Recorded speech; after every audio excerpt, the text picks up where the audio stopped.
आमचे हे परत आले, बघितलं का तुम्ही? भाऊ, मी सांगत होते ना, माझं मन मला सांगते एक ना एक दिवस हे नक्की परत येणार. अरे राया, तुझा आजा परत आलाय. ते कैलासवासी लिहिलंय ना, ते खोडून टाका. माझं पुप्पू जिद्द हाय.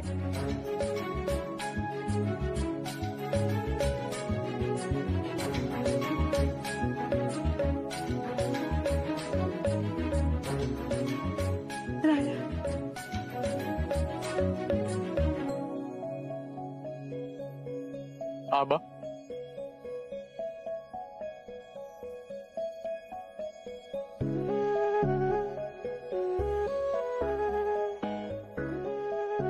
यो नातू आहे तुमचा राया, हाय की नाही तुमची छबी?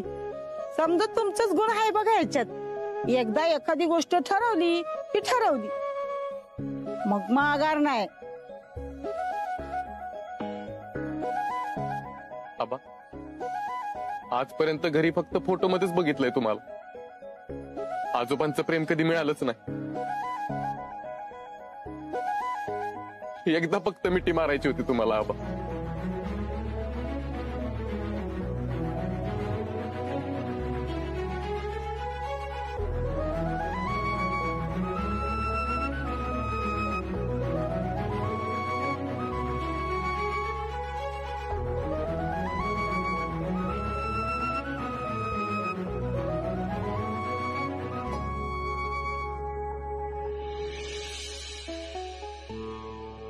हो, ही आपली नात सून कृष्णा.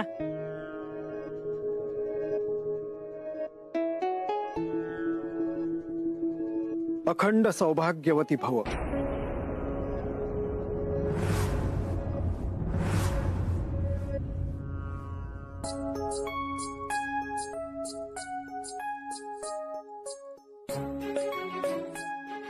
भाऊ, अरे बघ की किती वर्षाने तुझा आबा आलेत.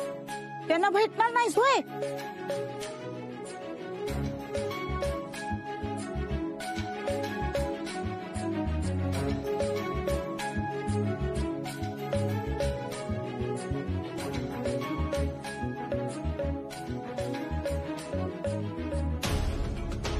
भाऊ,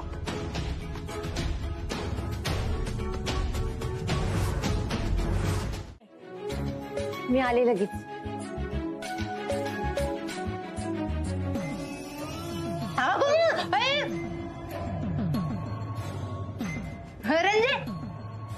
कसं झालं कार्यक्रम? सांगते मी. आधी मला औक्षणाचं ताट तयार करू दे, मामाजीसनी ओवाळायचं. मामाजी?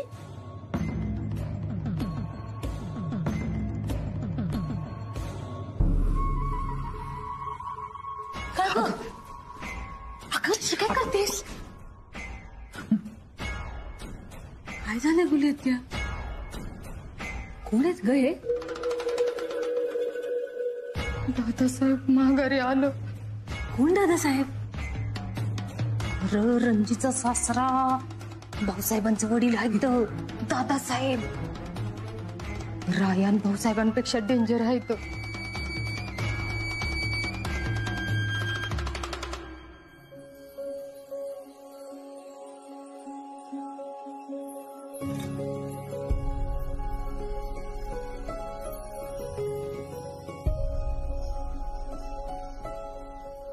या झालाय ना. मी भुयजींसाठी लय खुश आहे बघ. त्यांना विश्वास होता दादासाहेब परत येतील म्हणून, आणि त्यांचं वाट बघणं सार्थकी लागलं. याचा जास्त आनंद झालाय मला. आपला माणूस आपल्यापासून लांब गेलाय आणि तो परत कधीच येणार नाही असं वाटत असताना त्याचं परत येणं, याचा आनंद काय असतो ना. हे तू जेव्हा माझ्यापासून लांब गेला होतास आणि मग परत मला न्यायला आला होतास ना, तेव्हा अनुभवलंय बघ. त्यामुळे दादासाहेब परत आले याचा मला लय आनंद झाला. अगं मग असा चेहरा का पाडलायस तू?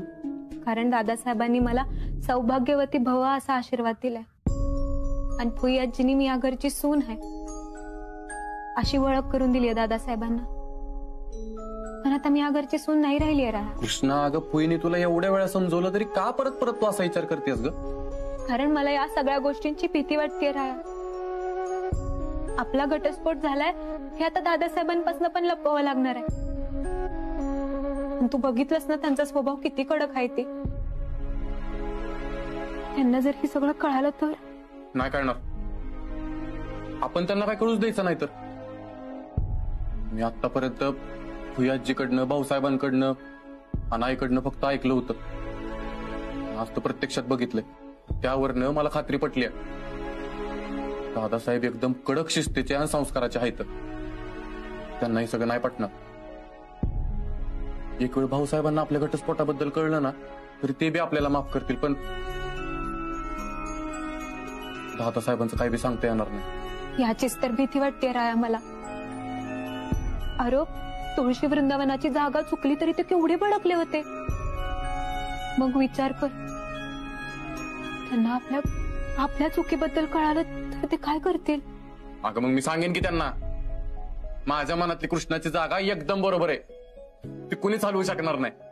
राया, इथं मी टेन्शन मध्ये आणि तुला काय मस्करी सुचते?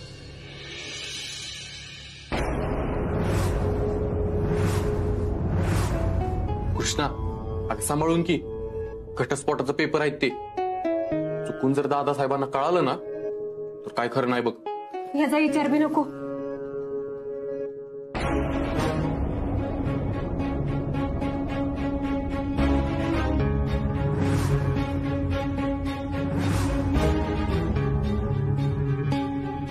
कसलं पेपर आहेत हे? काय विचारतोय आम्ही? ते दादा ते पेपर यावर सह्या आहेत तुमच्या, म्हणजे नक्कीच महत्वाची कागदपत्र असणार. हे नक्की कसले पेपर आहेत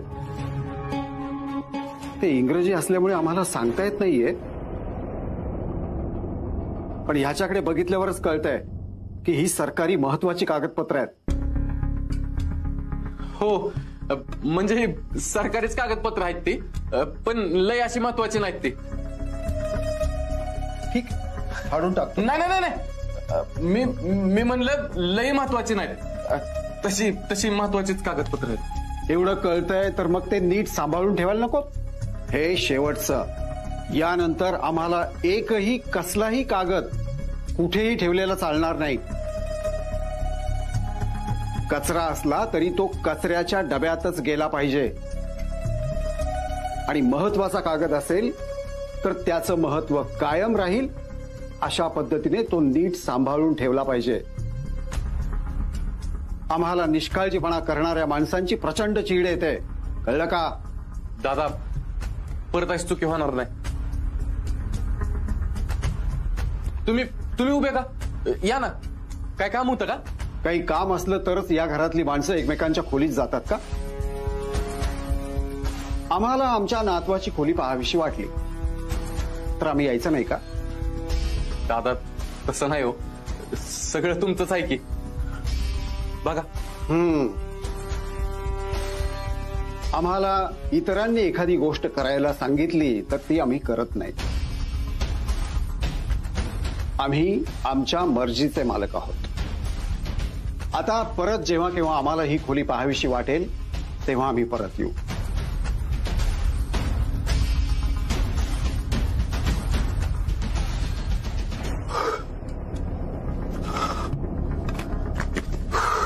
कृष्णा, जीव जाता जाता वाचलाय बघ आपला.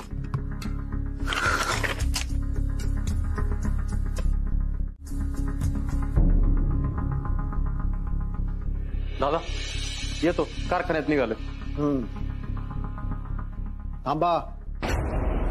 घरातून बाहेर पडण्याआधी थोरा मोठ्यांचे आशीर्वाद घ्यायचे असतात. हे घरात कोणी शिकवलं नाही का तुम्हाला?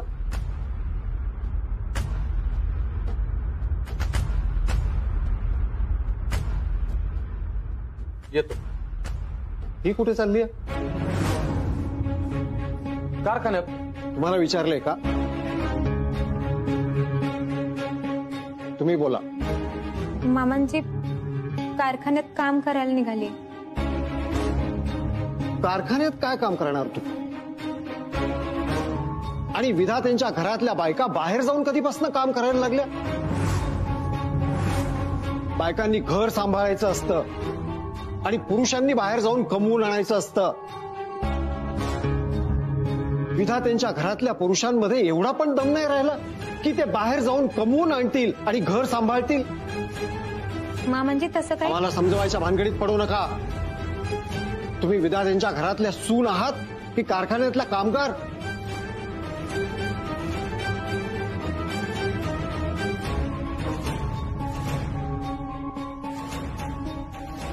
आजपासून तुम्ही हे घर सांभाळायचं, कारखान्यात जाणं बंद. विधात्यांच्या सुनांनी घराकडे लक्ष दिलं पाहिजे. परंपरा आहे ती या घरची. नाही येणार ती कारखान्यात. मी येतो कृष्ण.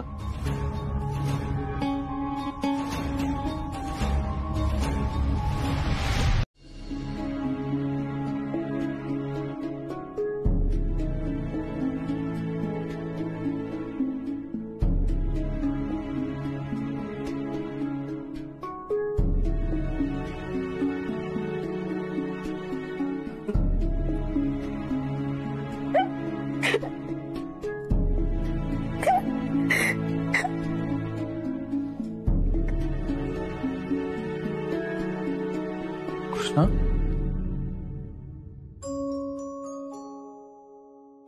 काय ग, काय झालं? झोपली नाहीस अजून? कशी लागल झोप राया? हे आपलं खोटं वागणं सतत माझ्या मनाला खात राहते. माझं मन पोखरत राहते.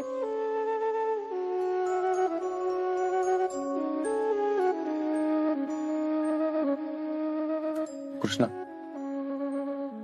मग तुझ्या मनाला सांग की आपण काय बी चुकीचं केलेलं नाही. आमच्यात लई म्हणजे लई प्रेम आहे.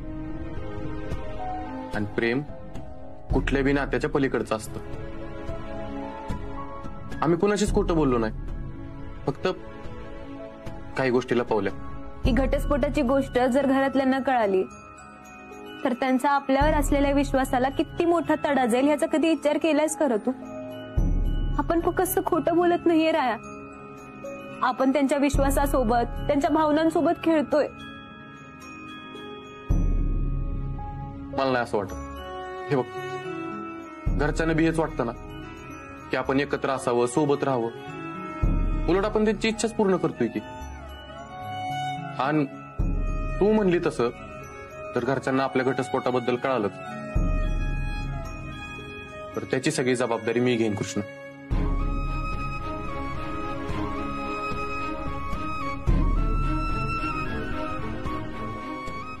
कृष्णा,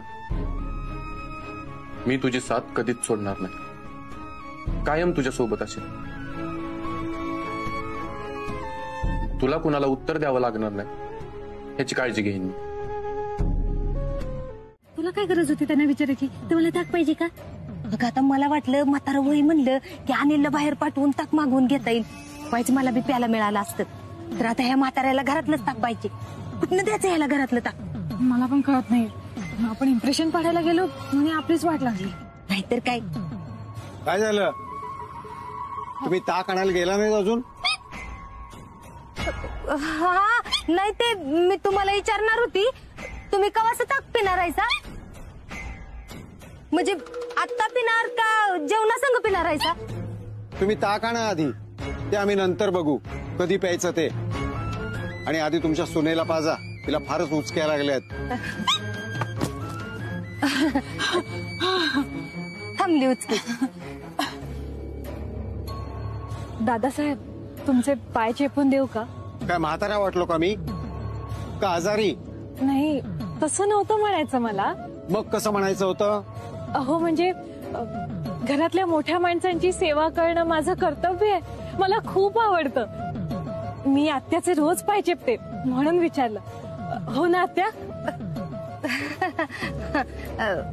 वय लई गुणाची सून आहे बघा माझी. हो, पण ह्या वयात सुनेकडून पाय दाबून घेताना तुम्हाला लाज वाटली पाहिजे. काय म्हाताऱ्या झालात का तुम्ही? तुम्हाला घरातली अवजड कामं करायला लावली पाहिजेत म्हणजे तुमचे पाय दुखणार नाहीत. निघा. आमचं चुलीवरचं जेवण बनवायला सुरुवात केली की नाही ते बघा. हो, मला खात्री होती असंच काहीतरी घडणार म्हणून. ही आनंदाची बातमी कृष्णाला सांगायला पाहिजे. राया, राया ऐक ना. खाली मी कामावर जायचं का नाही यावरनं दादासाहेबां भाऊसाहेबांमध्ये वाद झालाय. भाऊसाहेबांना वाटतंय मी कारखान्यात जाऊन काम करायला पाहिजे आणि दादासाहेबांना वाटतंय मी घरी थांबून संसार सांभाळायला पाहिजे. आता मलाच कळणं झालंय नेमकं मी काय करू. पण मला कुणाचंच मन दुखवायचं नाहीये बघ राया. कृष्ण, तू अजिबात काळजी करू नकोस. त्यांचा राग लवकरच शांत होईल. एवढा मोठा वाद झालाय, असं कसं राग शांत होईल? असा कुठला चमत्कार घडणार आहे? अगं घडणार आहे नाही, घडलाय. तुला या वर्षीचा आदर्श युवा सावित्री पुरस्कार मिळणार आहे. काय खरंच? राया, राया ही समजा तुझ्यामुळे घडलंय बघ. तू माझ्या पाठीशी उभा आहेस ना म्हणून हे समजा घडलंय. माझ्या यशामध्ये ना तुझा लई मोठा वाटा आहे बघ. ह्यात माझा कसला वाटा आहे तेव्हा? सगळी तुझी मेहनत आहे आणि तुझ्या कष्टाचं फळ आहे. आता बघच तू, तेव्हा घरच्यांना आणि दादासाहेबांना कळलं ना की तुला पुरस्कार मिळणार आहे, तेव्हा ते तुला कारखान्यात जाण्यापासून अजिबात अडवणार नाही. मला तर असं झालंय कधी एकदा मामीला ही बातमी सांगते. ही बातमी ऐकून मामीला एक खुश होईल माहितीये का? आम्ही आले तिला फोन करू. हा,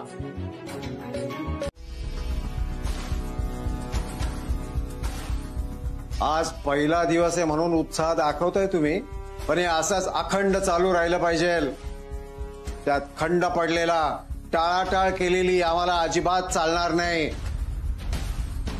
चला आरतीला सुरुवात करूयात.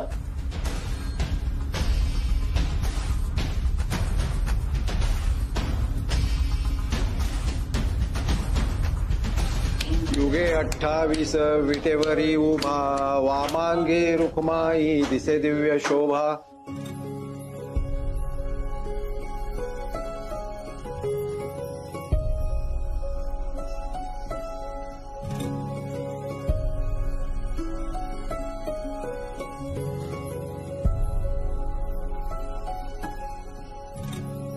चला आरती झालेली आहे. मी उदबत्ती तुळशीपाशी लावून येतो.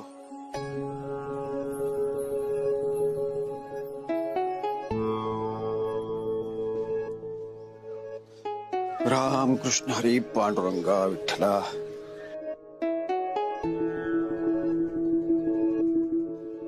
फुलाबाई, फुलाबाई बाहेर या. अहो काय झालं? हे काय आहे?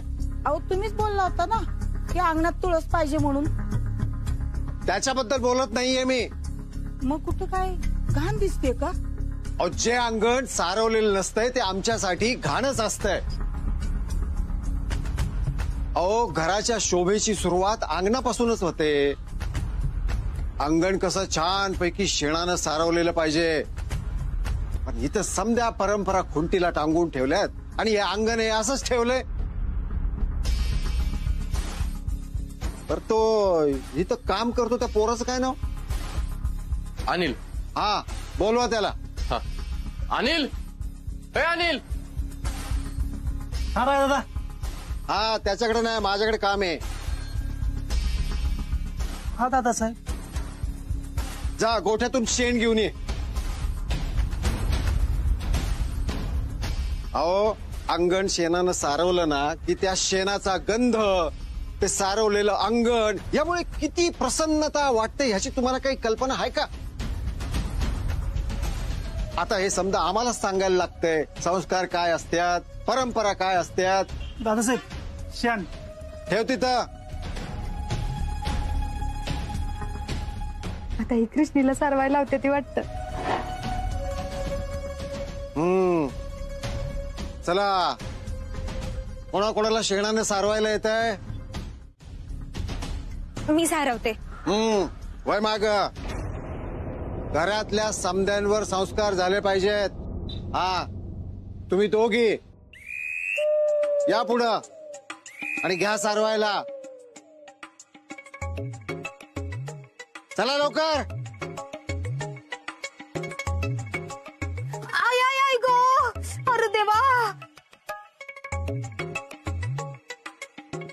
कंबर लय दुखत्या बघा. पाक कामातनं गेल्या. पर अंतर आहे की मी वाईट जाऊन आराम करते. नाही नाही नाही, मला एकटीला नाही जमत. मी आयुष्यात कधी शेण पण नाही बघितलंय. मग बघाच, मला दोघींची काही कारण नको आहेत. जोपर्यंत ह्या दोघी सारवत नाहीत ना तोपर्यंत यांचं अन्न पाणी बंद करा.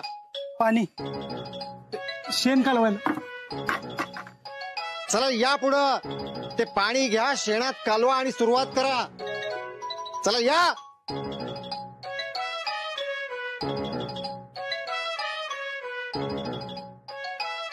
यापुढे रोज या दोघींनी हे अंगण सारवायचंय आणि तू रोज त्यावर रांगोळी काढायची आहेस.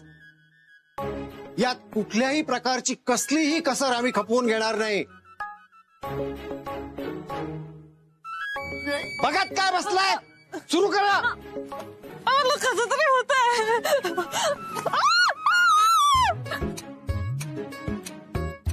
आणि तुला सांगून ठेवते बरं का, स्वतःची कपडे नीटनेटकं घड्या घालून ठेवायची. हे मला असं चालणार नाही. नाही नाही, तुला बोलून काय उपयोग आहे. मीच तुला लाडवून ठेवलाय, पण इथनं पुढे स्वतःचे कपडे स्वतः आवरायचं. हे असं कोंबून बिंबून ठेवायचं नाही बरं का. मी शेवटचं सांगते राया तुला. इथं मी तुला रागवते आणि तू काय माझ्याकडे बघत बसलायस रा. हा कृष्णा, तुझा आभार कसं मानावं ना तेच कळना झालंय बघ मला. आभार ते आणि कशासाठी.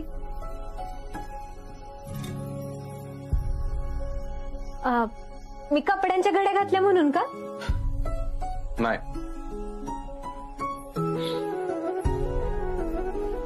ही घर, या घरातल्या नात्यांची घडीच कटू दिली नाहीस म्हणून. म्हणजे आपण आता नवरा बायको नाही राहिलो कृष्ण. आपण घटस्फोट घेतला आणि आपल्या ते प्रेमाच्या नात्याच्या पलीकडं दुसरं कुठलंच नातं नाही. पण तरी बी तू माझ्या कुटुंबाला स्वतःचं कुटुंब मानतेस. ते तुटण्यापासून वाचवलंस. आम्हाला कुणाला बी भाऊसाहेब आणि दादासाहेबांमधली दरी कशी मिटवायची, त्यांना कसं समजून सांगायचं हे काहीच कळत नव्हतं. तू किती सहजपणे समजवलंस त्यांना. आज ही घर इसकटता सावरलंच बघतो. त्यासाठी तुझे लय लय आभार. अरे येडा राया, आपल्याला ना यावर काहीतरी कायमचा उपाय शोधला पाहिजे. कृष्णा, तुला असं खरंच वाटतंय का की आपण जर उपाय शोधला तर तो दादासाहेबांना पटेल, ती हे सगळं स्वीकारतील? का नाही स्वीकारणार. अरे दादासाहेब काही वाईट नाहीयेत. फक्त खूप वर्ष झाली ते या जगाच्या संपर्कात नव्हते. एकटे होते, माणसांच्यात मिसळले नाहीत. त्यामुळे बाहेरच्या बदललेल्या जगाची त्यांना काही बी कल्पनाच नाहीये. म्हणून बघ, अजून पण ते जुन्या परंपरा रीतिरिवाज यांना घट्ट धरून चालतात. आणि त्यांची अपेक्षा आहे आपण पण असंच वागावं. राया, आपण ना त्यांना यातनं समजातनं बाहेर काढलं पाहिजे. त्यांना हे नवीन बदललेलं जग दाखवलं पाहिजे. त्यांना माणसांमध्ये घेऊन गेलं पाहिजे. नव्या गोष्टी, नवं जग हे त्यांना दाखवलं पाहिजे. मग बघ, ते आपणहून नव्याचा स्वीकार करतात की नाही आणि त्यांचे विचार बी बदलतील. कृष्णा, मला तुझं पटत नाही असं नाही बरं का, पण मी जेवढं दादासाहेबांना ओळखतो ना, मला नाही वाटत ते माणसात मिसळतील. अगं एकलकोंडी झालेत ते. ठीक आहे, हे बघ, ते बाहेरच्या माणसांकडे जाणार नाहीत, पण बाहेरची माणसं तर घरात येऊ शकतात ना. म्हणजे हे बघ, दादासाहेब इतक्या वर्षांनी घरी परत आली.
अनिल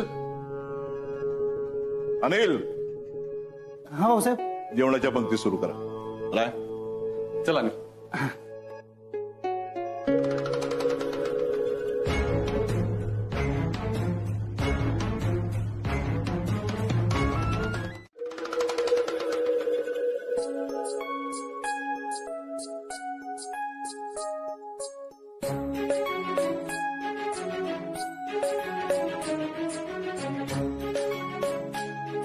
वदनी कवळ घेता नाम घ्या श्रीहरीचे.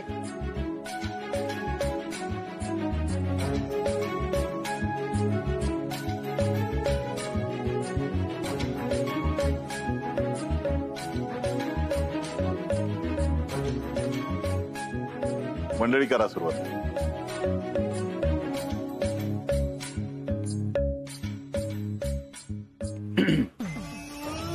मम्मी तू सांगितलेली वस्तू आणली बरं का. आता सांग काय करायचं. काय न ग, तू काय नाही केलेलंच फायद्याचं आहे माझ्या. मग मला काय सांगितलं आणायला. चुकलं माझं. आणि इकडं नाहीतर समजा घोटाळा करून ठेवशील.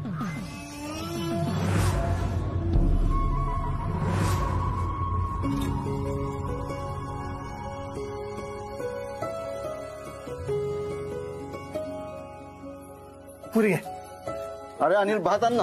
हा आता आलो.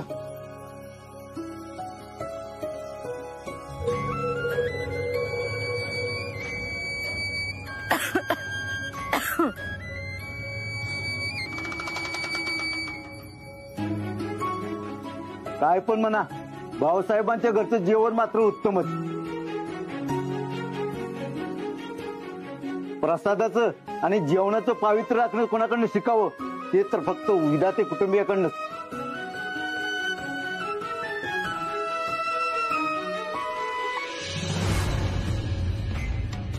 मसाले भातात चांगलाच मसाला टाकलाय. हे घ्या गरमागरम मसाले भात. जाय करा का भात.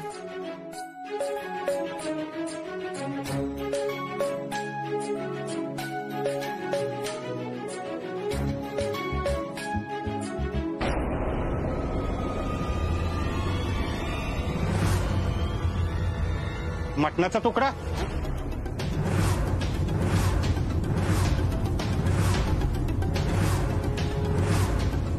आपण तर आता एक घासही खाऊ शकत नाही. पूजेच्या कार्यक्रमात हे कोण खपून घेणार आहे. मला बी नाही जेवायचं. अहो पूजेचं जेवण म्हणजे देवाचा प्रसाद असतो आणि त्यात मटणाचा तुकडा म्हणजे. विधात्यांकडनं आपल्याला ही अपेक्षा नव्हती. चला उठा रे. भाऊसाहेब तुम्ही फक्त आम्हाला फसवलं नाही, प्रत्यक्ष देवाला फसवलंय. दादासाहेब कृष्णाचं ऐकून तरी घ्या की तुम्ही. काय ऐकायचंय. चुकीला आमच्याकडे माफी नसते. आणि बायकोला पाठीशी घालणं बंद करा. हे आधीच केलं असतं ना तर आता ही वेळ आली नसते.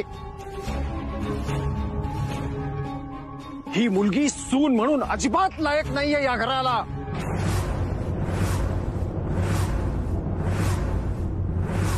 कृष्णाबद्दल काही बोललेलं आम्ही खपवून घेणार नाही.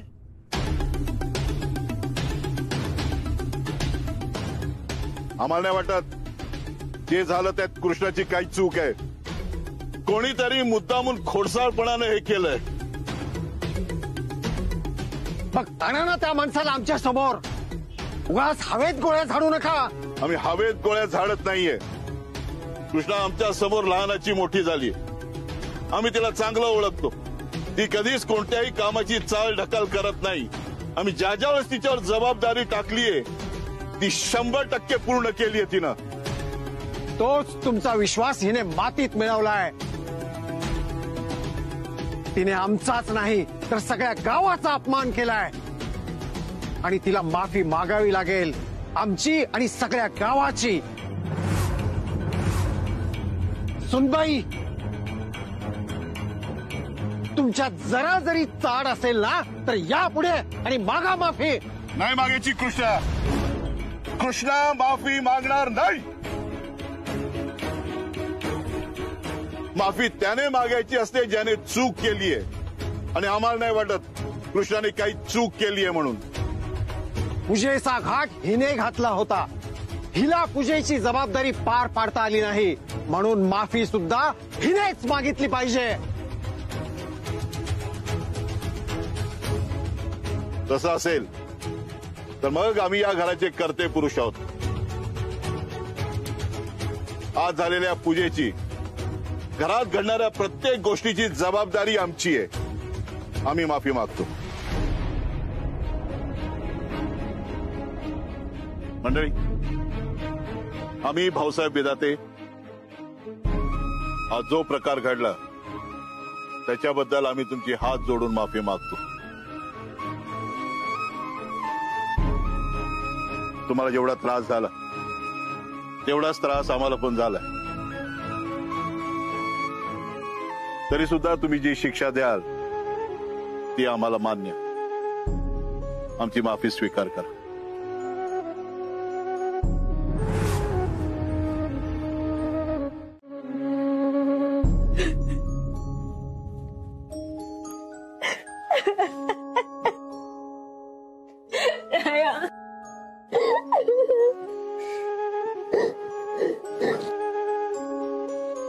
नको रडूस कृष्ण, नको मनाला लावून घेऊस एवढं.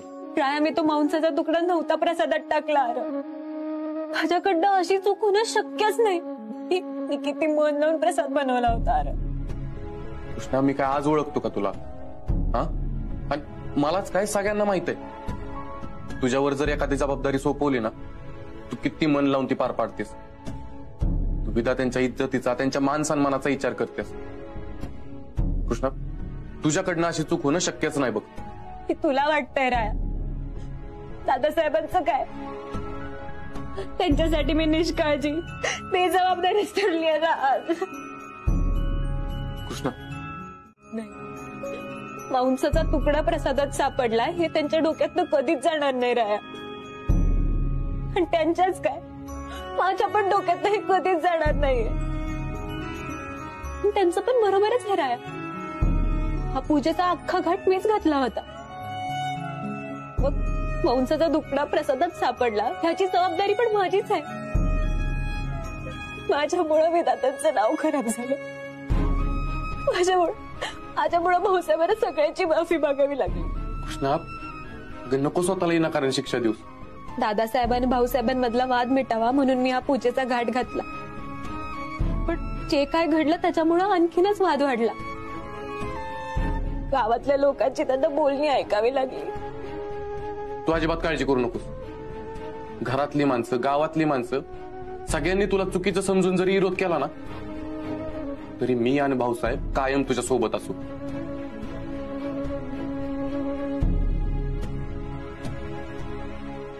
मी तुला कधीच एकटं पडू देणार नाही कृष्ण. दादासाहेब, मी बघून आले.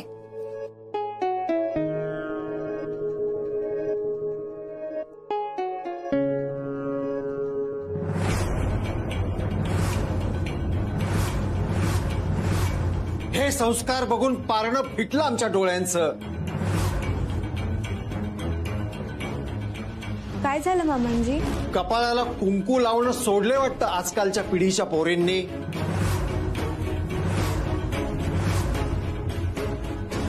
आता यांना कसं सांगू? मी आणि राया नवरा बायको नाही राहिलोय. राया, तुमचं लक्ष दिसत नाही तुमच्या बायकोवर? सुवासिनीच्या कपाळावर कुंकू नसणं याचा अर्थ कळतो का तुम्हाला?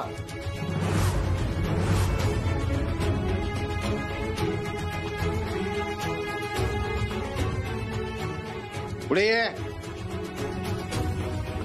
ये इकडे. ठीक आहे, आणि लाव तुझ्या बायकोच्या कपाळाला कुंकू. धर.